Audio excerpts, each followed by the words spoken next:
Now up to the collegiate ranks where the NAU women's team was on the road this past weekend. First up for the Jacks, the Idaho State Bengals.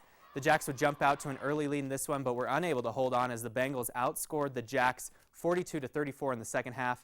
NAU would fall in this one 71-61 in the end. Leyva would have 15 points for the Jacks on the night. Next up was a trip to Ogden, Utah to take on the Weber State Wildcats. NAU fought hard in this one, taking the Wildcats to overtime. Kaleigh Paplow would absolutely go off, scoring 36 points and grabbing 14 rebounds for the Jacks. Unfortunately, though, it was just not enough for NAU to pull it out, falling to the Wildcats 95-88.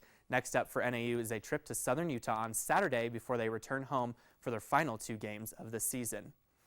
As for the men, after a tough weekend last weekend in Montana, the Jacks were looking to bounce back as they were at home this weekend, and on Thursday night they took on Idaho State.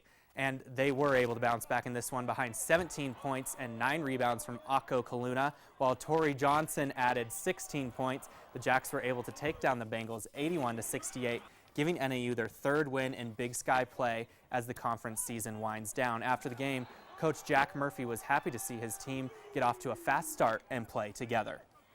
We got off to a good start, hit some shots, got some stops. Isaiah Thomas I thought was really effective as a defensive presence there.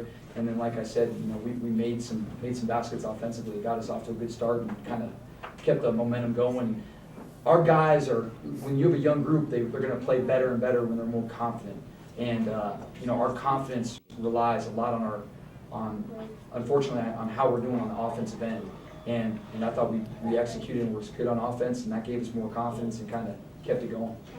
Next up for the Jacks was conference leader Weber State, who with a 20-7 record, this was a much tougher game for the Jacks. They would battle Weber State down to the wire, but in the end it was the conference leader that came away with the road win, getting by NAU 77-74. Kaluna would lead the Jacks in scoring again with 22 points and 10 rebounds. Next up for NAU is their last home game of the season when they host Southern Utah on Saturday.